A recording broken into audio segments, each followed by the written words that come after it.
शंकरं शंकराचार्यं केशवं बादरायणं सूत्रभाष्यकृतौ वन्दे भगवन्तौ पुनः पुनः। ईश्वरो गुरुरात्मैति मूर्तिभेदविभागिने व्योमवद्व्याप्तदेहाय दक्षिणामूर्तये नमः। नवमो मंत्र। अंधन्तमः प्रविशन्ते ये विद्यामुपासते ततो भूय इव ते तमः यो विद्यायामृताः।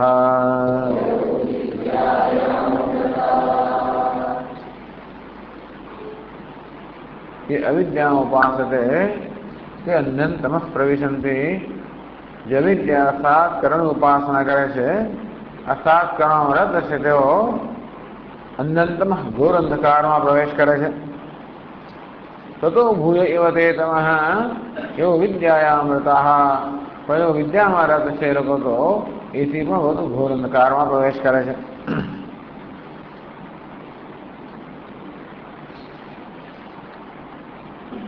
તો એવું જણાય પહેલી નજરે કે આ મંત્રમાં અવિદ્યા અને વિદ્યા બંનેની નિંદા કરવામાં આવી છે. અવિદ્યા કર્મ અને વિદ્યા એટલે ઉપાસના, આ બંનેની નિંદા કરવામાં આવી છે.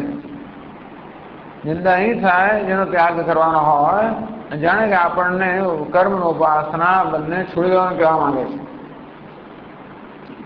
તો એવું નથી. આગળ સમજાવ્યું તે પ્રમાણે એની પછીના મંત્રમાં જ કહે છે કે કર્મ કરવાથી પિતૃલોક અમુક ફળ મળે, ઉપાસનાથી બીજું ફળ મળે.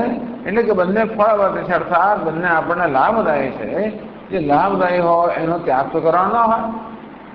તો બીજા બંને કર્મ અને ઉપાસના બંને લાભદાયી હોવા છતાં પણ બંનેનો જાણે કે ત્યાગ, બંને નિંદા કેમ થઈ છે? આજે નિંદા થઈ છે, બંનેનો ત્યાગ કરવા નિંદા થઈ છે કે પછી બીજા કોઈ કારણ છે? એટલે પછીના મંત્રમાં કહ્યું કે વિદ્યામ છે અવિદ્યામ છે યસ્તદ્વેદ ઉભયમ સહ. જે બંને વિદ્યા અને વિદ્યા આ બંનેને એક સાથે અનુષ્ઠાન કરે છે. અવિદ્યા મૃત્યુમ તીર્થવા વિદ્યા અમૃતમસ્મતે. અવિદ્યાથી મૃત્યુને તરીને વિદ્યાથી અમૃતને પ્રાપ્ત કરે છે.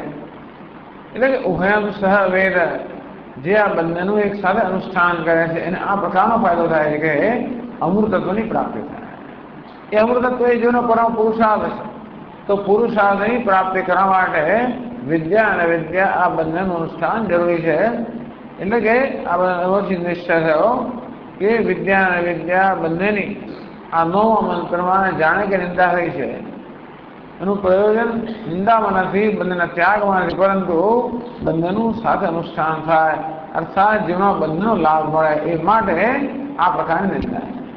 એટલે કે બંનેનો સમુચ્ચય થાય, બંનેનું જે અનુષ્ઠાન હોય, બંનેનું જે સ્થાન હોય, તેથી બંનેનો લાભ મળી શકે એટલું જ નહીં, પરંતુ એ પ્રત્યેકનો લાભ થાય એના કરતાં પણ બંનેનો જે સમુચ્ચયથી ભેગો લાભ થાય એવડે વધારે ચડિયાતો હોય.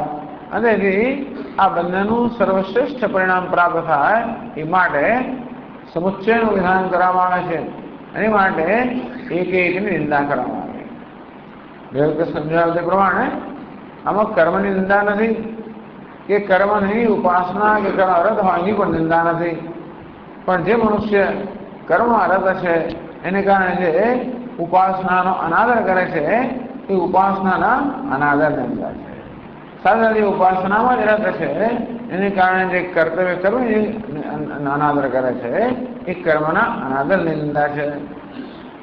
એ ખરેખર તો કર્મની કે ઉપાસનાની નિંદા નથી, કર્મ કરનાર કે ઉપાસના કરનારની પણ નિંદા નથી, પરંતુ કર્મ અને ઉપાસનાનો અનાદર એની નિંદા છે. જેથી બંનેનો આદર થવો જોઈએ. ટૂંકમાં આદર. ये के आत्महनो जना जे लोग आत्मा अनादर करना है एनी निंदा કરવામાં આવે એટલે કે આત્માનો આદર થવો જોઈએ જીવનમાં. આત્મા આદર જ્યારે થાય ત્યારે થાય જ્યારે આત્માને અનુરૂપ વર્તન જીવનમાં હોય, એને જ કર્મ કહેવાય. એવું કર્મ જે આત્માના સ્વ અનુરૂપ છે એને જ આપણે કર્તવ્ય કર્મ કહીએ. જે આત્માના સ્વ અનુરૂપ છે એવી ઉપાસના આપણે વિદ્યા છે. એટલે કર્મ ઉપાસના દ્વારા પણ વાસ્તવમાં આત્માનો ઈશ્વરનો આદર થયા કરતો હોય છે. જીવનમાં સત્યનો આદર થતો હોય ને તે જીવન સત્યને અનુરૂપ હોય, આત્માને અનુરૂપ હોય.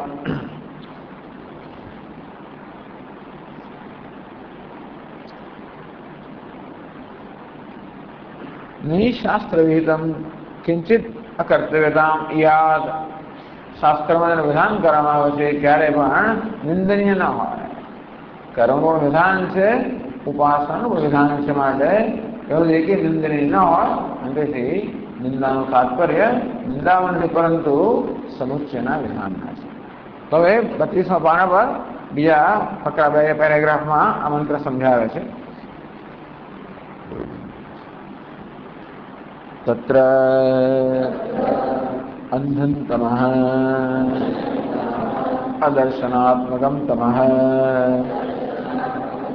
પ્રવિશન્તિ કે યે અવિદ્યા વિદ્યાયાઃ અન્યા અવિદ્યા તામ કર્મ ઇત્યર્થઃ. કર્મણઃ વિદ્યાવિરોધિત્વાत् તામ અવિદ્યામ અગ્નિહોત્રાદિલક્ષણામ એવ કેવલામ ઉપાસતે તત્પરાः સन्तઃ અનુતિષ્ઠન્તે इत्यभिप्रायः.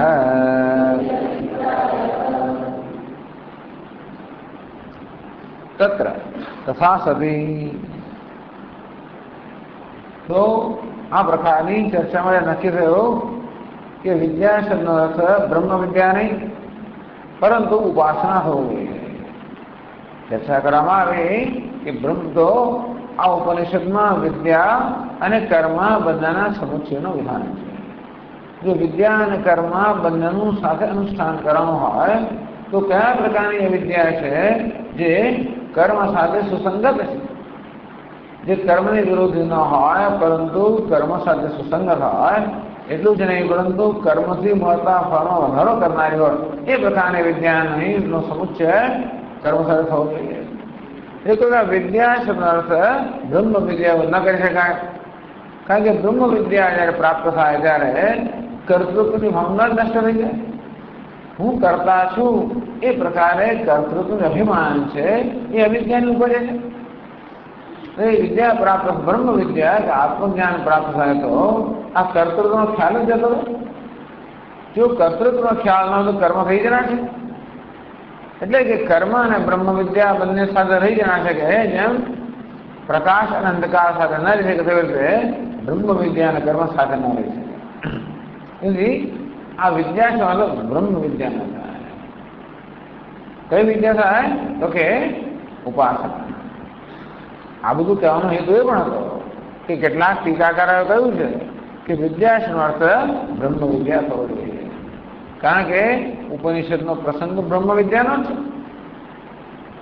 અને તેથી એ લોકો એવી જાતનું પ્રતિપાદન કરે કે બ્રહ્મ વિદ્યા સ્વયં મોક્ષ અપાવવા માટે પર્યાપ્ત નથી. બ્રહ્મ વિદ્યાને પણ કર્મની સહાયની આવશ્યકતા છે.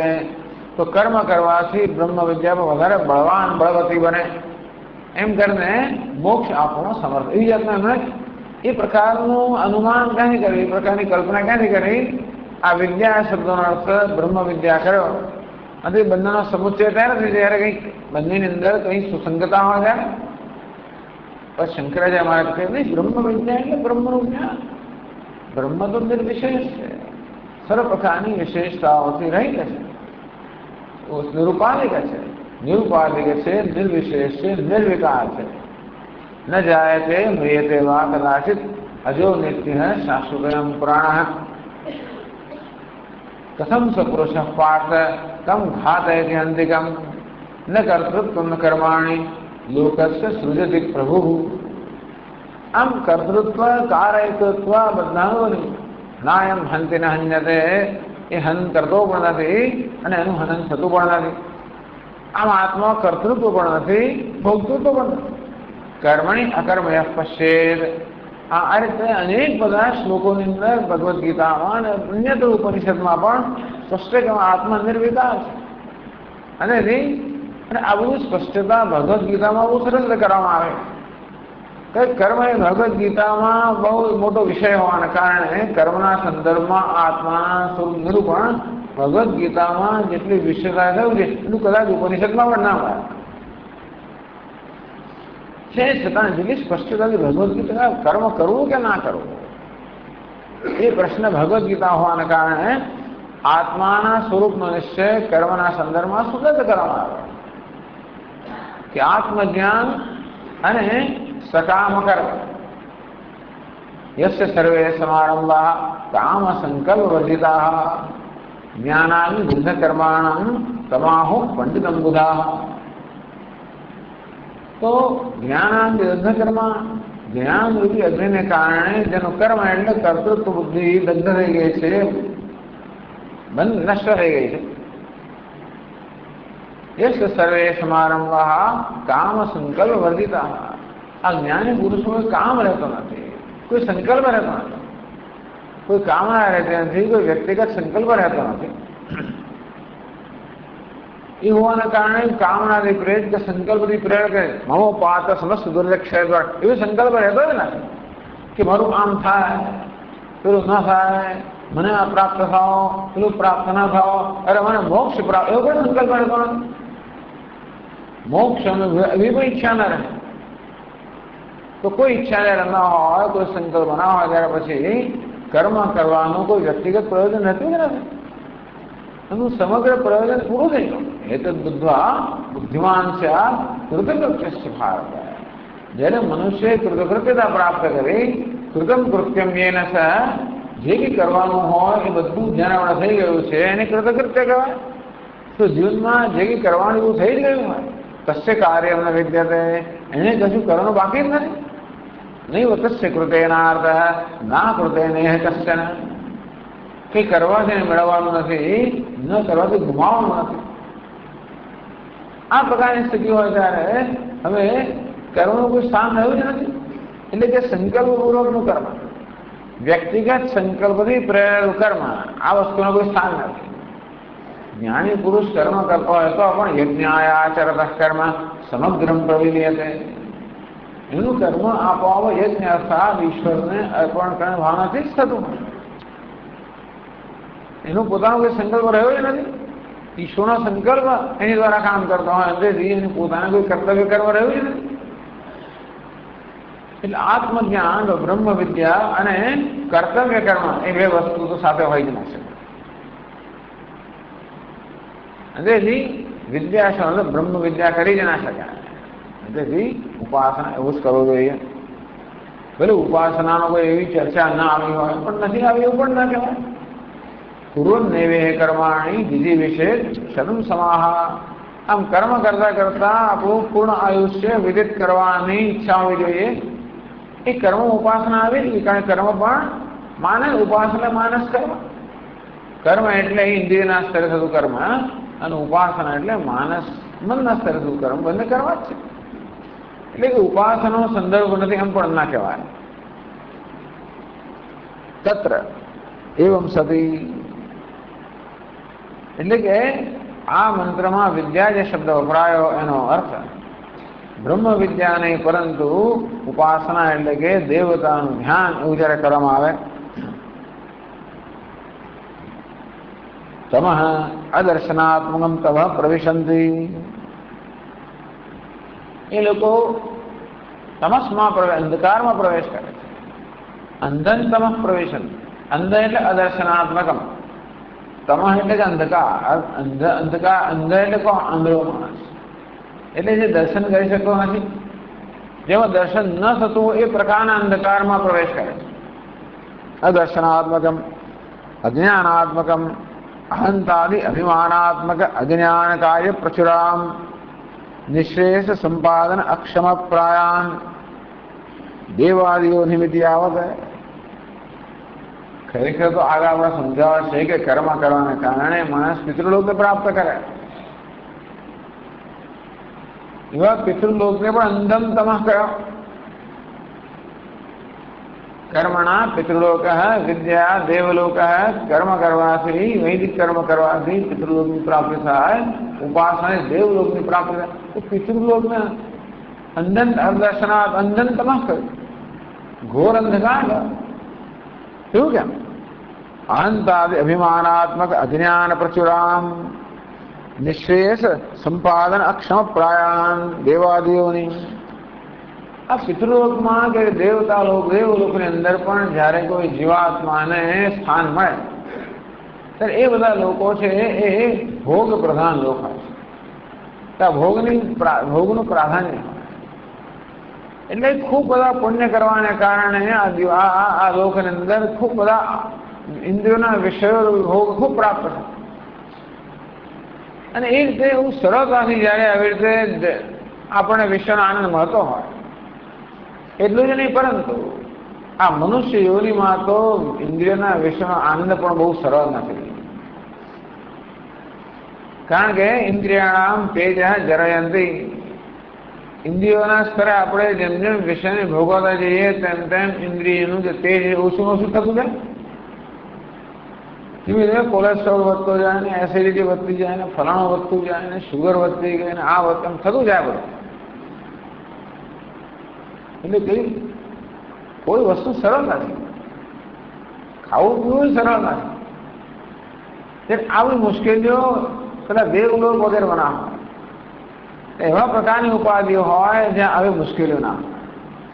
સૂક્ષ્મ ઉપાધિ હોય, વધારે સક્ષમ ઉપાધિ હોય, વધારે શક્તિમાન ઉપાધિ હોય, એટલે કે એ વિશ્વને ભોગવવામાં એ લોકોને ઓછામાં ઓછા અવરોધો હોય.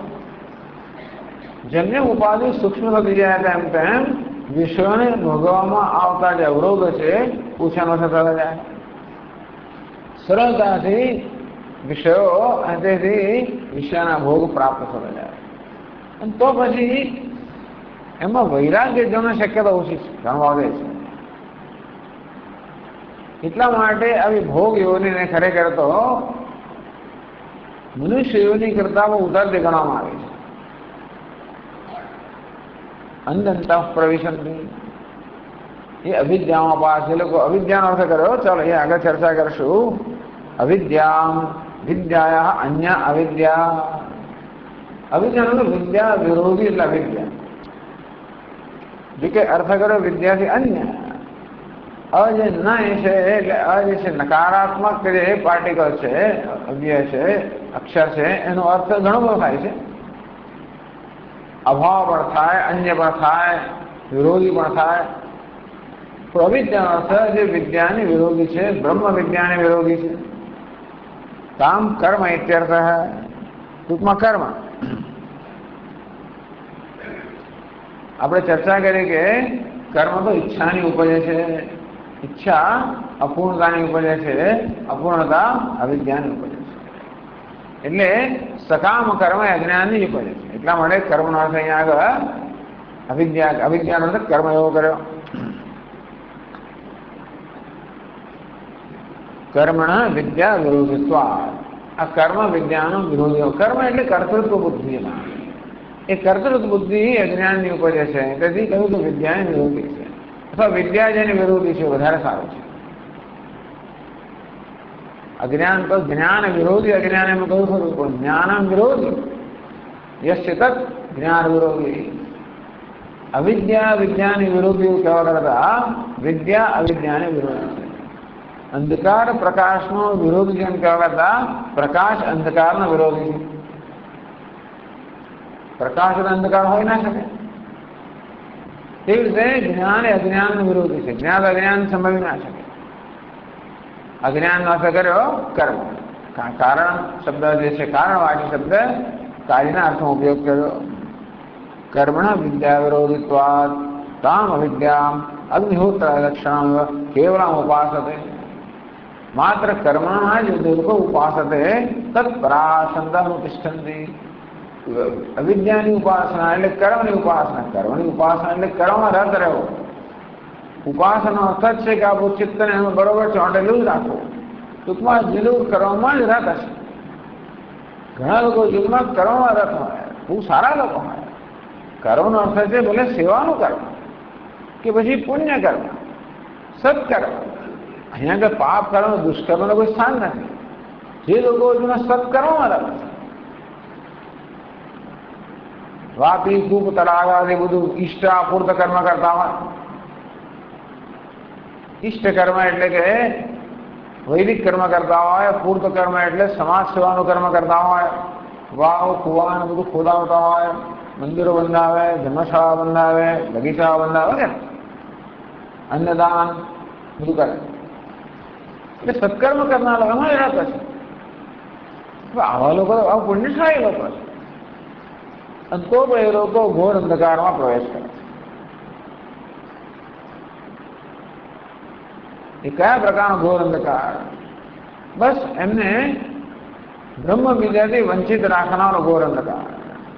બ્રહ્મ વિદ્યાને પ્રકાશ ગણવામાં આવે તો એ લોકો કર્મ રત હોવાને કારણે, કર્મમાં રત રહીએ તો અમુક પ્રકારની જડતા તો આવી જાય કે કર્મ સતત કરવાનું હોય એટલે કર્મના વિષયની આખી સતત યોજના કર્યા કરવી પડે। કયા કઈ વસ્તુ, કઈ સામગ્રી જોઈએ, શું કરવા, આ બધાની સતત ચિંતન કરવું પડે। અને માણસ જેનું ચિંતન કરતો એવો થઈ જાય, તેથી મન થોડું જડ બની જાય, એવું બને, થોડી જડતા આવી જાય। અને એ દ્રષ્ટિએ થોડીક એ લોકોની વિચાર કરવાની શક્તિ, એટલે બ્રહ્મ વિદ્યાની પ્રાપ્તિ માટે જે પ્રકારની સૂક્ષ્મ વિચાર શક્તિ જોઈએ એ શક્તિ ખીલે નહીં। કર્મ કેમ કરવું એ માટેની વિચાર શક્તિ થાય તો ખીલે નહીં, પરંતુ શાસ્ત્રના શ્રવણમાં બહુ જલ્દી રસ ના પડે।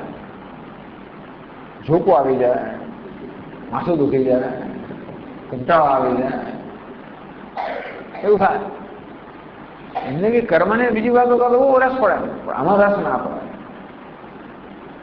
એટલે કે કર્મ કરવાના દ્વારા માણસ બુદ્ધિ ખેલે તો ખરી, અને છતાં પણ જે પ્રકારની સૂક્ષ્મતા જોઈએ, પ્રકારની સૂક્ષ્મતાનો વંચિત રહી જાય બને, અને તેથી એમનામાં એક બ્રહ્મ વિદ્યાથી વંચિત રહી જાય, એ માટે એમને ઘોર અંધકારમાં પ્રવેશ કરે એમ કહેવામાં આવે।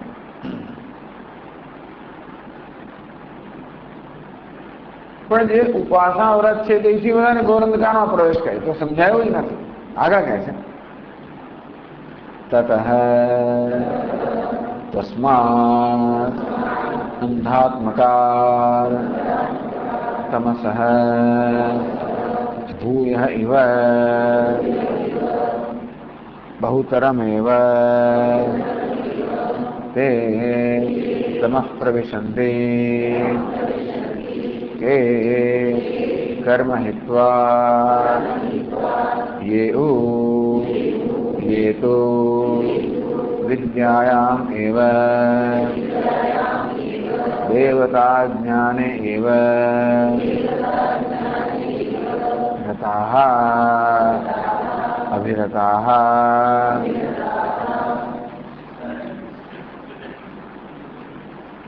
ततः भूय तस्मात् अंधात्मकात् तमसः भूयः એ રચનાત્મક અંધકાર છે એના કરતા પણ વધારે અંધકારમાં બહુતરમ એવ તે તમઃ પ્રવિશન્તિ, એ લોકો વધારે અભિમાનમાં પ્રવેશ કરશે। મુખ્યત્વે અભિમાનને અહીંયા આગળ અભિમાન એટલે ઉપાધિમાં અભિમાન, એને અહીંયા આગળ અંધન તમઃ કહેવામાં આવ્યું। અજ્ઞાન તો છે જ, અજ્ઞાન ઉપરાંત જયારે જીવનું અવિવેક હોય ત્યારે અંધકારમય તમસ થયો। દરેક જન્મ તો અજ્ઞાની જ જન્મે છે, એટલે અજ્ઞાની તો બધા છે જ, પણ જોડે જોડે જીવનો જો વિવેક હોય તો વિવેક વૈરાગ્ય જન્મે, વૈરાગ્ય સમાધિ ષટક સંપત્તિ જન્મે, મન સાત્વિક બને તો એમાં જ્ઞાનની ઈચ્છા જન્મે, તો જ્ઞાનની સાધના થાય, તો પછી વિવેક પ્રાપ્ત થાય અને છેવટે અંધકાર દૂર થાય। એટલે ભલે માણસ આંધળો જન્મ્યો હોય કે અંધકારમાં જન્મ્યો છે, પણ છતાંય આંખોથી જોઈ શકતો હોય અને તે વિવેકનો માર્ગ પસંદ કરતો હોય, એ ક્યાં છે? અગ્નિને સુપથારા હે અગ્નિ, હે દેવતા, અમને તમે સારા માર્ગે દોરો. જીઓ યોન પ્રચોદયાત, અમારી બુદ્ધિને પ્રેરિત કરો, અમારી બુદ્ધિને સન્માર્ગે પ્રેરિત કરો, અમારી બુદ્ધિમાં ઉચ્ચ વિચાર, ઉત્કૃષ્ટ ઉમદા વિચાર જન્માવો, અમને જ્ઞાન માર્ગે પ્રેરિત કરો. તો આ પ્રકારે એવું જીવન જે આપણને આપણામાં વિવેક જન્માવનારું હોય, ઇન્ટેલિજન્ટ લેવલ, વિવેકપૂર્વકનું જીવન, જેથી જીવનની વાસ્તવિકતાઓથી ધીમે ધીમે આપણે સમજ ઉત્પન્ન થાય. ટૂંકમાં એમ તો કહે છે અંગ્રેજીમાં કે experience is the best teacher. અનુભવ શ્રેષ્ઠ શિક્ષક છે. એ શિક્ષક ગમે તેટલો શ્રેષ્ઠ હોય, શીખનારો માણસ જોઈએ તો ખરા.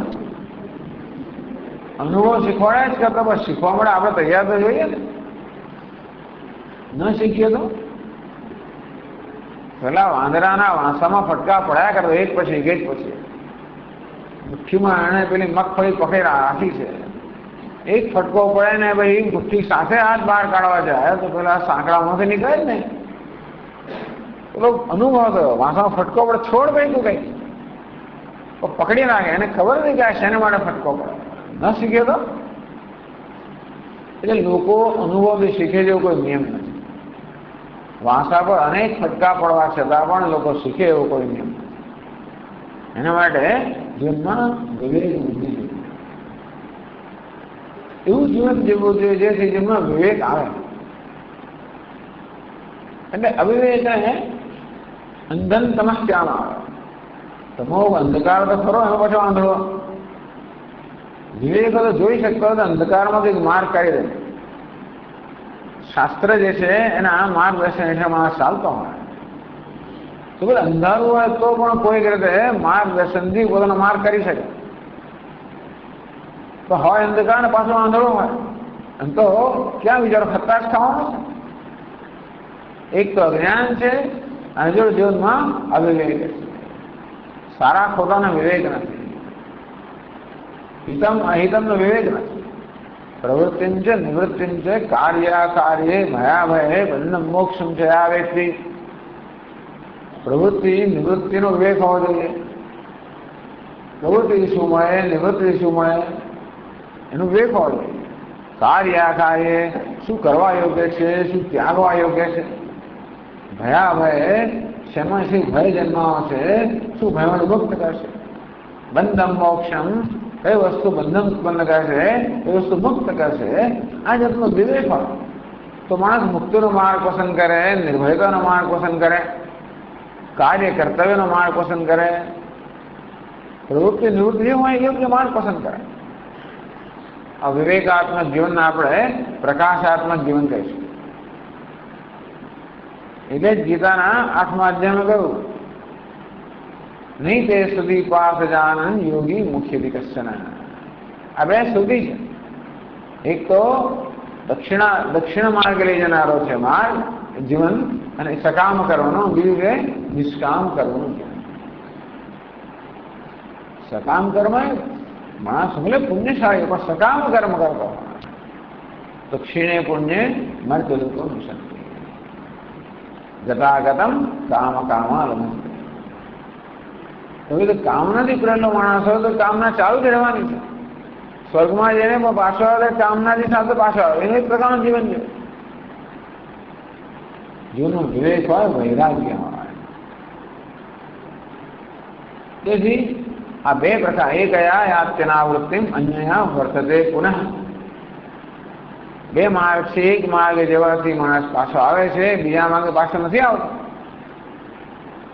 આ બે પ્રકારના માર્ગ સત્કર્મી લોકો માટે. દુષ્કર્મનો માર્ગ તો ત્રીજો છે.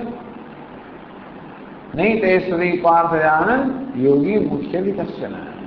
આ યોગી જાણે છે કે આ બે પ્રકારના માર્ગ છે, એ ક્યારે પણ મોહિત થતો નથી. સકામ કર્મની લાલસાથી એ લાલસાને ફસાતો નથી. આ નિષ્કામ કરવાનો માર્ગ એટલે વિવેકાત્મક દર્શનાત્મક માર્ગ, પ્રકાશાત્મક માર્ગ. સકામ કરવાનો માર્ગ એટલે અંધકારમય માર્ગ. એ ભગવાને કહ્યું. એક માર્ગ પ્રકાશનો માર્ગ.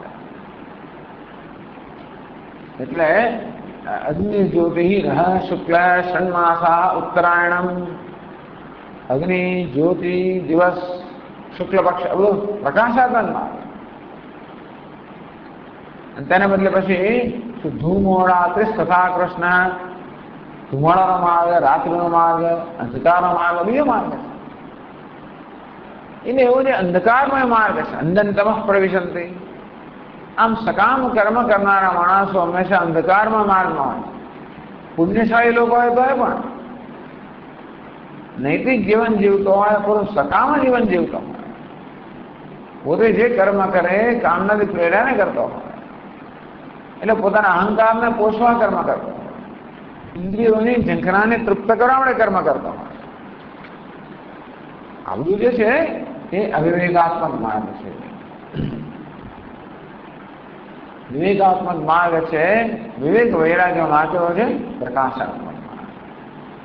તો અહીંયા ઉપનિષદ કહે છે કે એ કર્મ હિત્વા ઉપાસ વિદ્યાયામ એવ દેવતા જ્ઞાન એવ રતા અવિરતા. ઘણા લોકો એવો હોય છે કે ઉપાસનામાં જ રત હોય, એ તો વધારે ચઢિયા તરફ કહેવાય. ઉપાસના દેવતા જ્ઞાને દેવતાના ધ્યાનમાં રહેતા હોય, સતત બંધ ભગવાન ધ્યાન કરે કરતા, પૂજા પાઠ કરે, ધ્યાન કરે. અને એટલે જે લોકોનું મન વિકસેલું છે, જે લોકો દેવતાના ધ્યાનમાં કે પોતાનું જે મન રોકી શકે છે, કેન્દ્રિત કરી શકે છે, એને કારણે દેવતાનો અનુભવ થતો હોય. મનમાં જાત જાતના અનુભવો થાય કે કેટલાક ચમત્કારો થાય, ઘણું બધું થતું હોય, એમાં જ રહેતા હોય. ભગવાન કહીએ તો વધારે ઘોર અંધકારમાં પ્રવેશ કરે. અરે પેલો કર્મો અરત છે એના કરતા ઉપાસના અરતમાં તો ચડિયા તો કહેવાય. છતાં પણ એ વધારે ઘોર અંધકારમાં કેમ પ્રવેશ? કારણ કે એને વળી વધારે સૂક્ષ્મ ઉત્કૃષ્ટ સુખ મળવાનું, દેવલોકમાં એને સ્થાન મળે, એને તો વધારે ઉત્કૃષ્ટ સુખ મળે. અને આ જીવનમાં ત્યારે પણ આ લોકો અડધા એમની પોતાની દુનિયામાં છે. સમજો, આ લોકો બધા જાત જાત અનુભવો અને આમ થયું, પેલું થયું, આવું ધ્યાન લાગી ગયું, પેલું લાગે, એમાં એમાં જ રહેતા હોય, એમાં આનંદ હોય, પણ આ દુનિયામાં ના હોય એવું. એટલે આ દુનિયાનો વ્યવહાર કર્મ હિત્વા. ઘણી વાર તો કર્તવ્ય કર્મ પણ ના થાય, કશું કઈ કરી જ ના શકે. એટલે એ લોકો પોતાના રચેલા જગતની અંદર એવા રત હોય છે, એના આનંદમાં એ લોકો મગ્ન હોય છે કે એમનામાં વૈરાગ્ય જન્મવાની સંભાવના વય ઓછી હોય છે. માણસ કર્તવ્ય કર્મ કરે તો દુનિયા સાથે વ્યવહાર સતત કરવો પડે, અને કર્મ કર્યા પછી શું ફળ મળે એની કોઈ નિશ્ચિતતા હોતી નથી. દુનિયા સાથે વ્યવહાર કરવો એટલે દુનિયા આપણા બધાનો દબાવે, આપણામાં રાગ દ્વેષ છે ને, રાગ દ્વેષને બહાર લાવીને જ છોડે. શું છે ને, માણસ માત્ર ઉપાસનામાં એટલા જ માટે સંન્યાસ લઈ લીધો. સંન્યાસમાં તો એવો થાય, જો કે આજકાલ સંન્યાસ એવું નથી, પણ જો સંન્યાસ ખરેખર એવો કરવામાં આવે કે બધા પ્રકારના કર્તવ્ય કર્મ વ્યવહારથી મુક્ત થઈ ગયો, એટલે બધું છોડી દીધું. જે માત્ર હવે જ્ઞાનની સાધનામાં જ રત છે, એને પછી જીવન સાથે વ્યવહાર કરવા પ્રસંગ ન આવે. તો જો કંઈક રાગ દ્વેષ અંદર રહી ગયા હોય તો રાગ દ્વેષ ઉત્તેજિત થવાના પ્રસંગ ના આવે, તો પછી એ બધી વસ્તુઓ કે રાગ દ્વેષ કે ભોગ વાસનાઓનું નિવારણ કરવાની કોઈ તક ના મળે. જયારે કર્મ કરો એટલે વ્યવહાર કરો, કર્મ કરો એટલે વ્યવહાર કરો, વ્યવહાર કરો એટલે લોકો સાથે હંમેશા કંઈ લેવડ દેવડ કંઈ ને કંઈક વ્યવહાર ચાલવાનો, એમાં કશું થવાનું, કંઈક બટન દબાવવાના. આપણે બીજાનું બટન એ રાગ, એના રાગ દ્વેષ જન્મ, એ મારા બટન, મારા રાગ દ્વેષ જન્મ. અને એટલે કર્મ કરતા કરતા વૈરાગ્ય થવાની સંભાવના બહુ છે. માણસ તો થાકી જાય, ત્રાસી જાય, બર્ન્ટ આઉટ, બર્ન્ટ આઉટ, કામ કરી કરીને બર્ન આઉટ થઈ ગયો, બહુ છે, છોડો. ટૂંકમાં આ જીવનની જે મર્યાદાઓ છે, એ મર્યાદાઓ સમજવાની સંભાવના જ્યારે માણસ વ્યવહાર કરતો ને ત્યારે વધારે હોય. વ્યવહાર અળગો થઈને પોતાની એક આગવી દુનિયામાં રાસ્તો હોય, જે આ વ્યવહારિક જીવનમાં નક્કર જીવન ના હોય, એને નક્કર જીવનમાં થતા સંઘર્ષો વગેરેથી દૂર રહેતો હોય એનામાં આ જીવન પ્રત્યે વૈરાગ્ય જમવાની સંભાવના ઓછી છે. એટલા જ મને કહેવામાં આવ્યું કે જે લોકો કદાચ ઉપાસના ના કરતા કર્મ કર્યા કરતા હોય એ લોકો ઘોર અંધકારમાં પ્રવેશ કરે એ તો ખરું પછતા ક્યારેક તો એમનામાં વૈરાગ્ય જન્મવાની સંભાવના છે. જ્યારે પેલા લોકો જે સતત ઉપાસનામાં જ રહેતા છે, પોતાના વ્યક્તિગત જીવનમાં રહેતા છે, એ લોકોને વૈરાગ્યની સંભાવના એટલા બધું ઓછી છે કે એ લોકોને પૂરતો આનંદ મળી રહેતો હોય છે. વૈરાગ્ય તો દુઃખમય તારે જન્મે સામાન્ય. વિવેકથી વૈરાગ્ય મુખ્યત્વે તો અનુભવથી વૈરાગ્ય જન્મતો હોય છે. બહુ જોયું સ્વામી, બહુ જોયું, બહુ અનુભવ કરે, બધાને જોઈ લીધા.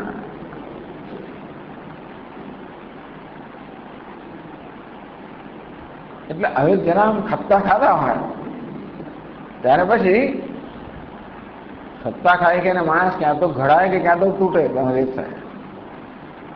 જીવનમાં પ્રહારો થાય એટલે માણસ ઘડાય એવો નિયમ નથી. વિવેક હતો જ ઘડાય, નહીતર ખપ્તા ખાય કે તૂટી જાય બિચાર.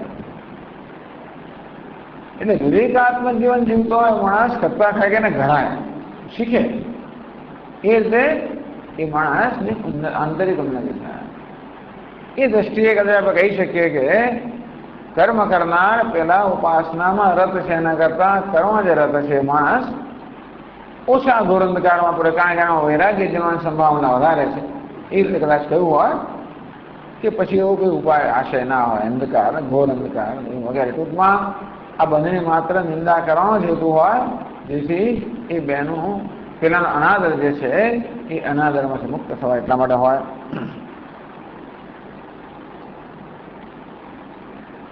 આ રીતે માત્ર કર્મમાં રત છે, ઉપાસનો અનાદર કરે છે એની નિંદા થઈ.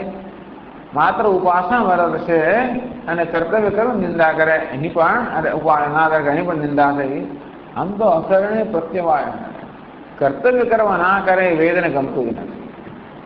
ઉપાસના ના કરે તો કદાચ ચાલે, તો કર્તવ્ય કર્મ તો કરવું જ જોઈએ.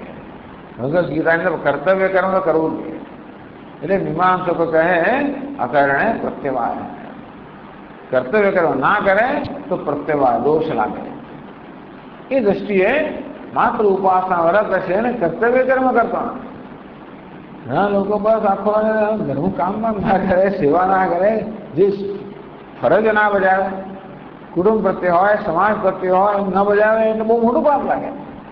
એ રીતે પણ તો મૂલ્ય તે તમારા એ કર્તવ્ય કરવાના કારણે એ લોકોને જયારે વધારે પાપ લાગતો હોય. જે અર્થ કરવો એ કરી શકાય, પણ જીવનમાં કર્મ ઉપાસના બંને હોવી જોઈએ એ આ બધી ચર્ચાનો હેતુ છે. પછી આગળ કહે છે 33 પાના પર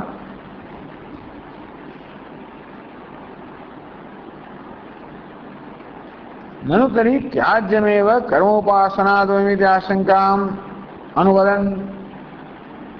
આ મંત્રને આપણે વાંચીએ ત્યારે પહેલા પણ એમ જ લાગે ભાઈ આ કર્મની નિંદા છે, ઉપાસનાની નિંદા છે. તરી ત્યાજ્યમેવ કર્મોપાસનાદ્વયમ, એટલે કે આ મંત્ર એમ લાગે છે કે કર્મ ઉપાસના બંને ત્યાગ કે છોડી દે બંને. જે લોકો કર્મ રચે છે લોકો ઘોર અંધકારમાં પ્રવેશે અને ઉપાસના રચે એથી ઘોર અંધકારમાં જો પ્રવેશ કરતા હોય તો ઘોર અંધકારમાં કોને જવું છે? અને એવું લાગે કે કર્મ અને ઉપાસના બંનેનો ત્યાગ કરવાનું વિધાન આમાં છે. એટલે એના ઉત્તરમાં શંકરાચાર્ય મહારાજ કહે છે તત્ર અવાંતર ફલ ભેદમ વિદ્યા કર્મણો સમુચ્ચય કારણમાહ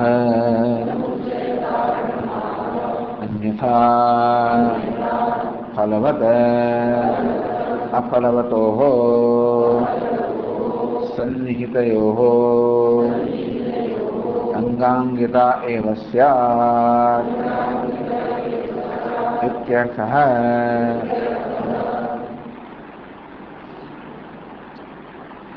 તત્ર પ્રત્યેકમ નિંદત્વેન ત્યાગયોગે ચ સતીતિ આવત. એક બાજુ બંનેની નિંદા કરવામાં આવી કર્મ ઉપાસનાની, પણ બીજી બાજુ બંનેનું વિધાન કરવામાં આવ્યું હોવાના કારણે ત્યાગ તો ન થવો જોઈએ. એ ત્યાગ કરવા યોગ્ય નથી અને છતાં પણ નિંદા છે. એવી જયારે એ વિચિત્ર પરિસ્થિતિ ઉત્પન્ન.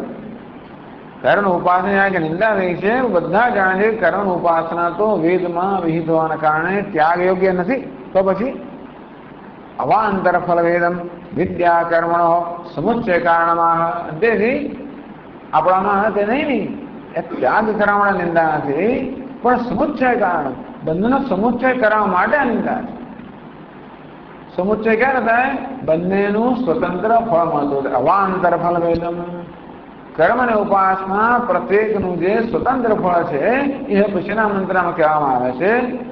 અને જેનું ફળ મળતું હોય, જે લાભદાયી હોય એનો ત્યાગ કરવાના હોય, આ બંને લાભદાયી છે માટે બંનેનો જેનો સમુચ્ચય હોવો જોઈએ, બંનેનો અનુષ્ઠાન હોવું જોઈએ.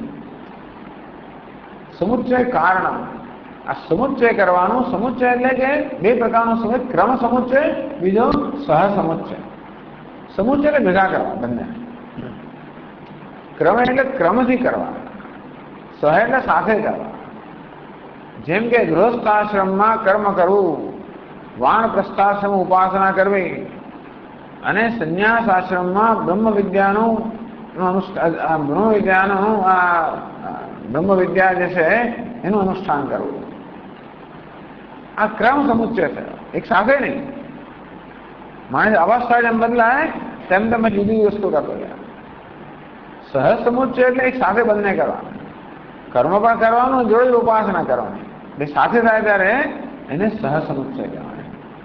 તો એ સહ સમુચ્ચયનો અહીંયા આગળ વિધાન છે. સહ સમુચ્ચય તો સમુચ્ચયનું કારણ એ છે કે બંનેનું અવાંતર ફળ છે, પ્રત્યેકનું સ્વતંત્ર ફળ છે, તે બંને ફળવત છે.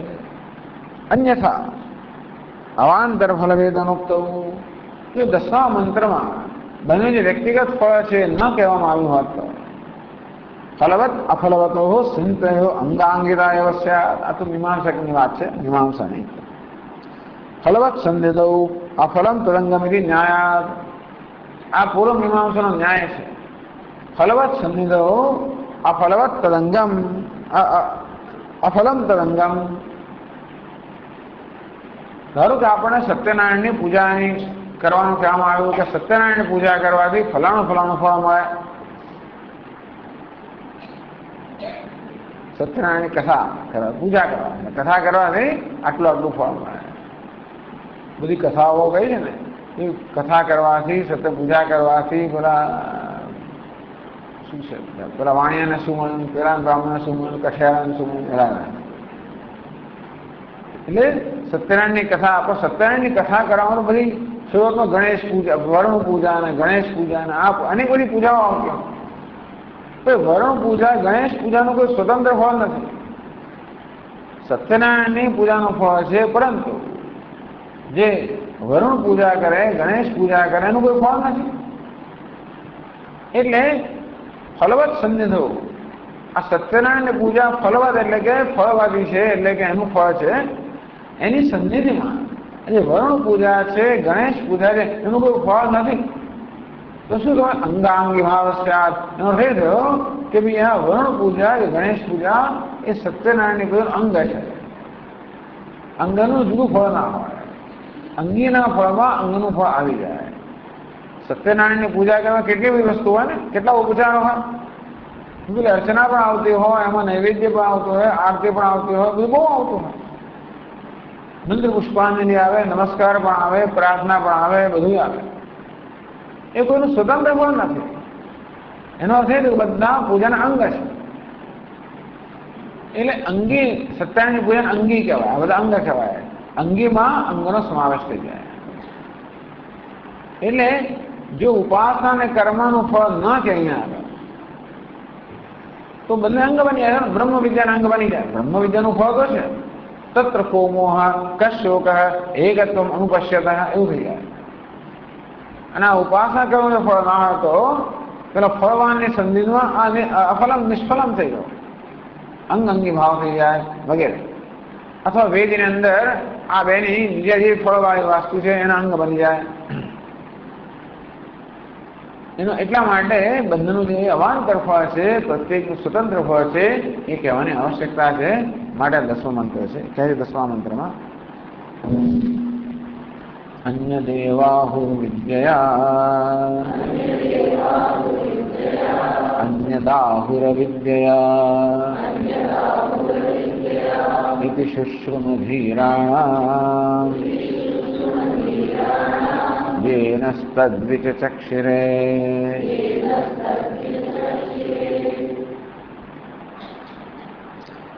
अन्य देव आहु विद्या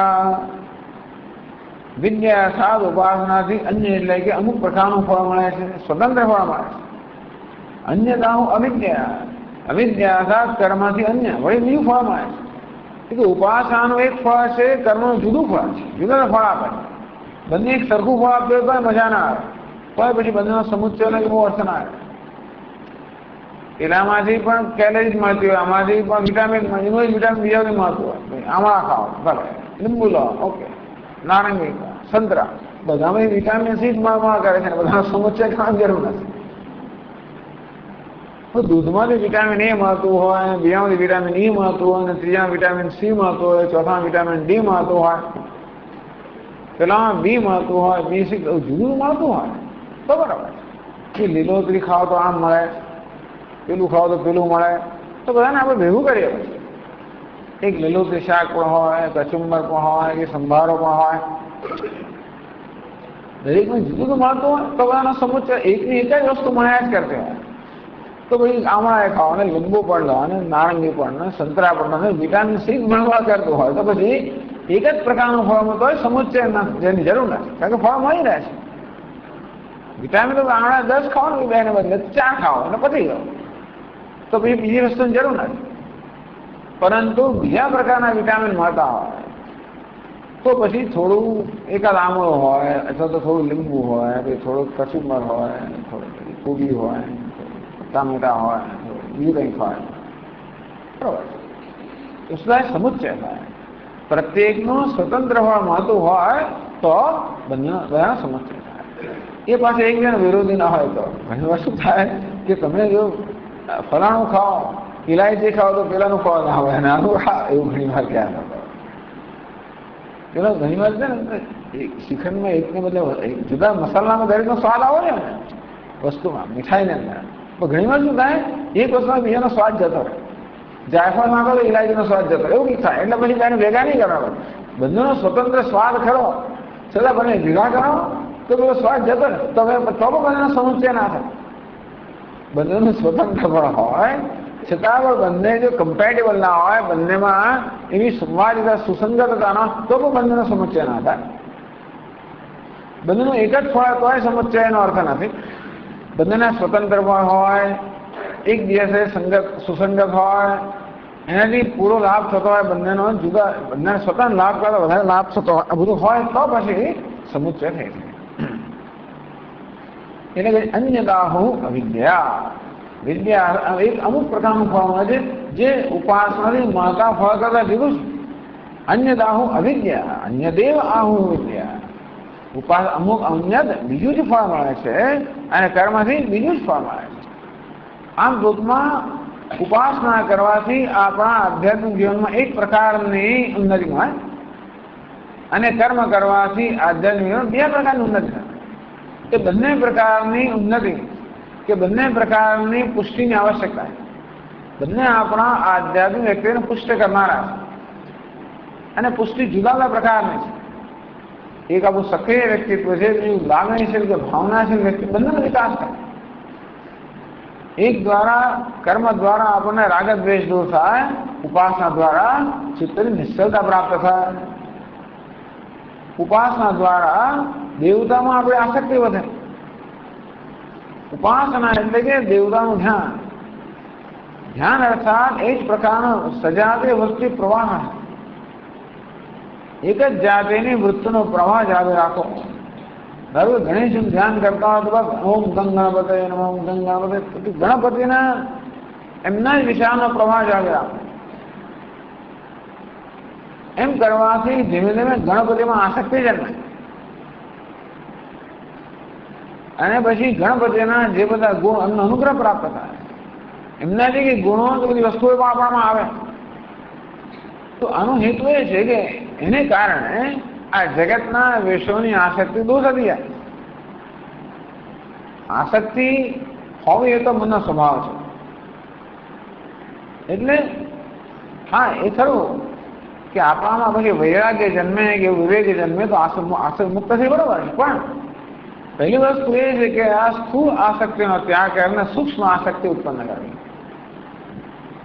નવી ભક્તિ આ જગતના વિષયોની આસક્તિમાંથી મન મુક્ત થાય અને ઈશ્વરની આસક્તિ જન્મે. મહત્વની વાત. ઉપાસનાથી દેવતાથી તાદાત્મ્ય જન્મે, દેવતામાં આસક્તિ જન્મે અને જગતના વિષયોની આસક્તિ દૂર થાય. આપણું ચિત્ત એમાં ચોંટે, એકાગ્રતા આવે. આ રીતે બંધન જુદું ફળ છે. એ સિવાય પણ ફળની વાત કરે.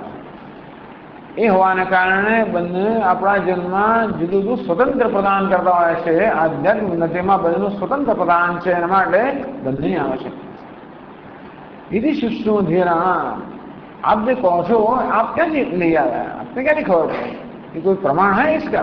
ये नस्तद विचितक्षरे धीर महापुरुष है એની વ્યાખ્યા અમારી સમક્ષ કરી હતી અને એના પરથી ના કહીએ છીએ. તો ભાષ્યમાં કહે છે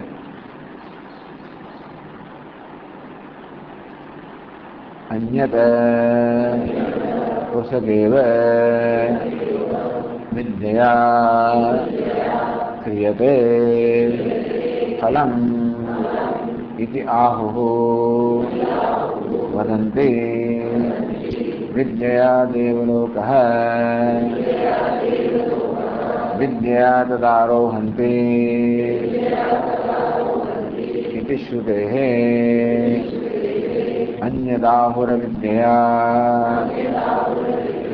कर्मणा क्रियते कर्मणा पितृलोकः इति श्रुतेः. अन्य पुरुषदेव जुदू છે, અન્ય એટલે જુદું છે, પણ એક એવું કારણ પણ છે અન્ય દેવ આહુ વિદ્યા એટલે અન્ય એટલે જુદા જ પ્રકારનું ફળ જે છે એ વિદ્યાથી કહેવામાં આવ્યું. વિદ્યા એટલે કે ઉપાસનાથી કહેવામાં આવ્યું. વિદ્યા દેવલોક વાત તો છે જ ને, દેવતાની ઉપાસના કર્યો દેવલોક પ્રાપ્ત થાય. યાંતિ દેવ કરતા દેવાન પિતૃ જ્ઞાનથી પિતૃવ્રતા દેવવ્રતા આ દેવતાઓનું જે વ્રત લીધેલું હોય એ લોકોને દેવલોક પ્રાપ્ત થાય કે દેવત્વ પ્રાપ્ત થાય. એટલે ઉપાસનાથી એટલે કે દેવતાના ધ્યાનથી દેવલોક પ્રાપ્ત થાય. વિદ્યા દેવલોક ઉપાસનાથી દેવલોક પ્રાપ્ત થાય. વિદ્યા તદારોહણ દેવી શ્રુતે વિદ્યા ઉપાસનાથી આપણે હિરણ્ય ગર્ભના પદને આરૂઢ થઈએ. તદ હિરણ્ય ગર્ભનું પદ છે એ ત્યાં સુધી પ્રાપ્ત થાય. જેની ઉપાસના કરતા હોઈએ એ પ્રકારનું પદ પ્રાપ્ત થાય. તો આપણા ઉપનિષદોમાં હિરણ્ય ગર્ભની ઉપાસના હોય, વિરાટની ઉપાસના છે. ઈશ્વર આપણો ઉપનિષદની અંદર હજી આ કોઈ વ્યક્તિ એટલે એવા પર્સનલ ગોડ એટલે વ્યક્તિના રૂપમાં ઈશ્વરની ઉપાસના નથી એમાં, પરંતુ આ સમષ્ટિના રૂપમાં ઈશ્વરની ઉપાસના.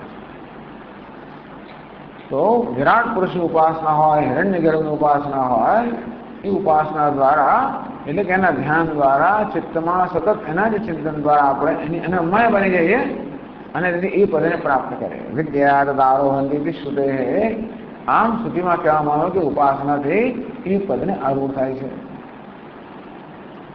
અન્ય દાહુ અવિદ્યા કર્મણા ક્રિયતે કર્મણા પિતૃલોક કર્મથી પિતૃલોક પ્રાપ્ત એમ કહેવામાં આવ્યું.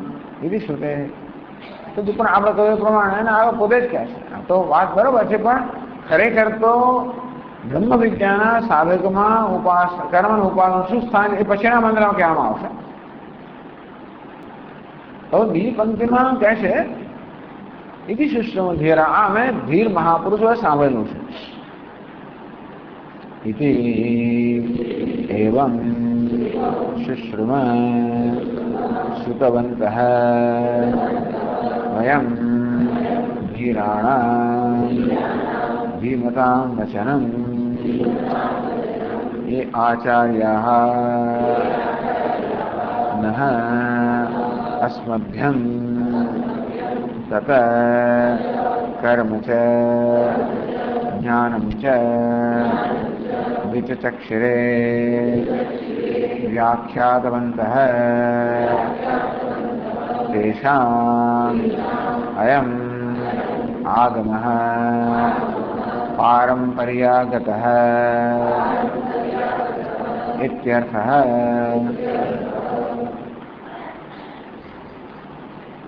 यदि एवं आ प्रकारे शुश्रुम श्रुतवन्तः हमें आ प्रकारे સાંભળેલું છે એટલે કે શ્રવણ દ્વારા પ્રાપ્ત કરેલું છે।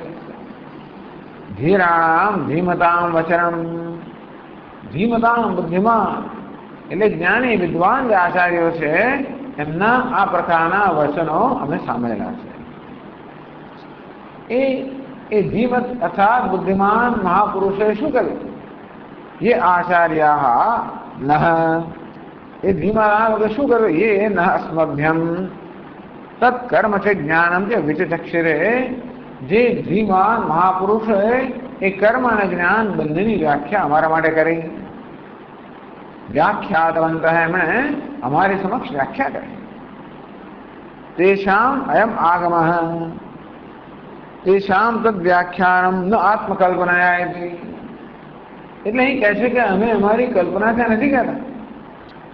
અમે એ કહ્યું કે કર્મથી અંધકારમય તમસમાં પ્રવેશ થાય, ઉપાસના એથી વધારે અંધકારમય પ્રવેશ થાય, કર્મ એક પ્રકારનું ફળ મળે, ઉપાસનાથી બીજા પ્રકારનું ફળ મળે અને કર્મ ઉપાસના બંનેનો સમુચ્ચય થવો, આવું એ કહેવામાં આવ્યું।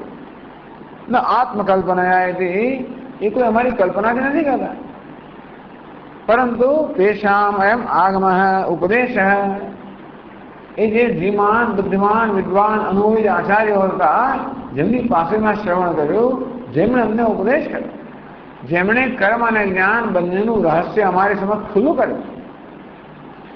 આ બંને રહસ્યમય વસ્તુઓ છે। ઉપનિષદનો અર્થ છે રહસ્યમય વિદ્યા। એટલા માટે ઉપનિષદ શબ્દનો અર્થ ઘણીવાર ઉપનિષદ શબ્દનો પ્રયોગ ઘણીવાર ઉપાસના સંદર્ભમાં કરવામાં આવે છે।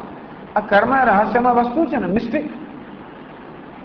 કારણ કે અગ્નિહોત્ર કર્મ કરીએ એનું ફળ આપણને સ્વર્ગ મળે, હવે એ વસ્તુ કોણ કહી શકે? જો 100 પાઠ કરે કોઈ છૂટે બંધી મહાસકો હોય, 100 વાર હનુમાન ચાલીસાનો પાઠ કરે તો બંધનમાં છૂટ, આવું કોણ કહી શકે? જેને આ પ્રકારનો અનુભવ હોય તે કહી શકે। એટલે આ પ્રકારના કર્મ રહસ્ય જાણતા હોય અનુભવી પુરુષો હોય, એ લોકો શાસ્ત્રને પણ જાણે છે, જોડે જોડે એનું અનુષ્ઠાન કરવાને કારણે કર્મના રહસ્યને જાણે છે કે આ કરવાથી શું થાય છે। અનુભવી વૈદ્ય હોય, ખાલી પુસ્તકિયા નહીં, પણ જે લોકો અનુભવથી એવું કરતા હોય, અનુભવની દવાઓ બનાવતા હોય, અનુભવના પ્રયોગો કર્યા હોય, એ દવાની અસર જાણતા હોય અને પછી આપણે કઈ જુદી વાત છે। અહીં ચોપડી વાંચે ને પછી લાવીને આપણને આપે પ્રિસ્ક્રિપ્શન, એ જુદી વાત છે। એટલે આ બધી વસ્તુમાં અનુભવ આવશ્યક છે। એટલે જે લોકો આ રહસ્ય, આ બધી રહસ્યમાં વસ્તુઓ છે, હવે આ દવાથી આ અસર થાય, હવે એની કોને ખબર પડે? જ્યોતિષ બધા શાસ્ત્રો કેવા છે, ફલાણો જે ગ્રહ છે આમ કરે, હવે એને આપણને કોઈ કલ્પના જ નથી ને। પેલા ગ્રહથી પેલો અહીંયા આમ જોવે ને પેલાની દ્રષ્ટિ આમ થાય ને પેલો 4થું ગ્રહ ને 8મું ગ્રહ ફરે, બરોબર? પણ એટલે આ બધી વસ્તુઓ તો રહસ્યમાં એટલા માટે કે જે અનુભવી છે એમના વચનોથી આપણે જાણી શકીએ। જેમાં કોઈ લોજિક ના આવતો હોય, તર્ક ના આવતો હોય, યુક્તિ ના આવતી હોય, એ વસ્તુ આપણે શું કહીએ? મિસ્ટિકલ, રહસ્ય। આ કર્મમાં કશું લોજિક છે જ નહીં। આ કર્મ આમ કરો, કેમ તમે પેલા યજ્ઞની આગળ દેખા ને ત્યારે જોવા જેવો છે, બધી જાત જાતની ચેષ્ટાઓ જોવા જેવી હોય, શું શું કરતા હોય। આપણે ખસી ગયું લાગે છે માણસ, આમથી આમ મૂકે, 2 વાર આમ મૂકે, અહીં અડકે। ઘણી વાર લોકો આવું કરતા આપણને ક્યારે શું થાય? ઘણી વાર લોકો એવું કરતા હોય, ઘણી ટેવ પડી ગઈ, અહીંયા મળકે પેલું કરે, એ મગજમાં ગડબડો તો એવું કરે ને, જેને પેલા ઉપા એ કરતા આમ મળકે, આમાં ફેરવે ને શું કરે છે આપણે? એટલે આપણને તો લાગે કે આ જાણ પણ છે, રહસ્ય છે। એટલે આ બધાનો આ બધું કહેવામાં આવ્યું છે, પણ દરેકની અમુક અસર થતી હોય। દરેક દરેક ચેષ્ટા ને દરેક દરેક વસ્તુ પોતાનો અપૂર્વ જન્માવતો. પેલા પાણી બોલે અહીંથી આમ બોલે, પછી પાણી બોલે, પછી આમ જાત જાતનું કરે. જોવા જવું છે તો 3 જ આસોનીઓ, એક ના કે આમ જ લેવાનું, પેલું નહીં કરવાનું. બહુ બધા કચકચ બહુ સખત હોય છે. તો આપણને કહેવાય છોડો પણ એક એક વસ્તુ બહુ કચકચ, જે અનુભવીઓ કચકચ્યા છે. રસોઈયા બધાને કરે બહુ કચકચ્યા. આટલું જ મરચું ને આટલું જ મીઠું ને છોડ ના નહીં, આટલું આમ જ કરવાનું, આટલું જ ઉપાડવાનું, આટલું જ કરવાનું, આટલું જ રાંધવાનું, આટલું જ કડક થવું છે. આમ પછી બધું વસ્તુ આ ના થઈ ગયું છે, બહુ ઓછું ના થઈ ગયું, બહુ ના ચડી ગયું જોઈએ, બહુ ના થવું છે. બધું રહ્યું સારું, ખાવું બરાબર છે, પણ આ બધું બહુ. એટલે આ બધી વસ્તુ તો આપણને જયારે ટ્રેનિંગ મળે કોઈની પાસે, કોઈ રસોઈયા સાથે રહીને બરોબર શીખ્યા હોઈએ, વૈદ પાસે રહીને બરોબર શીખ્યા હોઈએ, જ્યોતિષ પાસે રહીને બરોબર શીખ્યા હોઈએ, ત્યારે આ બધું પ્રાપ્ત થાય, એમનું ના થાય. અને તે ત્યાં કર્ણ ઉપાસના વિશે અમે વાત કરીએ છીએ, એમ અમારી કલ્પના નથી કરતા, પરંતુ આ રહસ્ય જાણનાર જે મહાપુરુષો છે એમના ઉપદેશથી એની પાસે રહીને આ રહસ્ય અમે પ્રાપ્ત કરેલું છે. પારંપર્યા આગમ આચાર્ય પરંપરા પ્રાપ્ત હૈ. અમારા આચાર્યોને પણ એમના આચાર્યો જ પ્રાપ્ત થઈ, પરંપરાગત છે. નિરસ્તે વિશ્રુત્યવસ્તંભ્યના હોતી જગદુહુ. જેમ અમે અમારા આચાર્ય વડે પ્રાપ્ત કર્યું છે, એમણે પણ પોતાના આચાર્ય વડે પ્રાપ્ત કર્યું છે. તદનસ્ય આગમસ્ય અપ્રામાણ્યમ શંકનીયમ. એના માટે અમે જે કહીએ છીએ અપ્રામાણ્ય, આ પ્રમાણભૂત છે કે પ્રમાણભૂત નથી એવી શંકા ન કરવી જોઈએ, કારણ કે આ પ્રમાણભૂત છે. ટૂંકમાં પોતે જે વચન કહે છે ને પ્રમાણીભૂત કરે છે.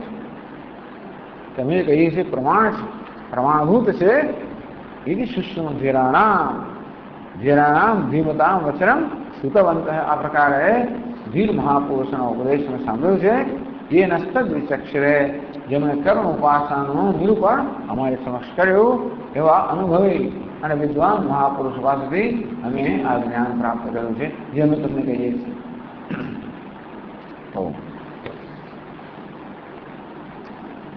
ઓમ પૂર્ણમદ પૂર્ણમિદં પૂર્ણાત પૂર્ણમુદચ્યતે પૂર્ણસ્ય પૂર્ણમાદાય પૂર્ણમેવાવશિષ્યતે. ઓમ શાંતિ શાંતિ શાંતિ. શંકરં શંકરાચાર્યં કેશવં બાદરાયણં સૂત્રભાષ્યકૃતૌ વંદે ભગવन्तौ પુનઃ પુનઃ. ईश्वरो गुरुरात्मेति मूर्तिभेदविभागिने व्योमवद्व्याप्तदेहाय दक्षिणामूर्तये नमः. ॐ शान्ति शान्ति शान्तिः. हरि ओम. श्री गुरुभ्यो नमः. हरि ओम.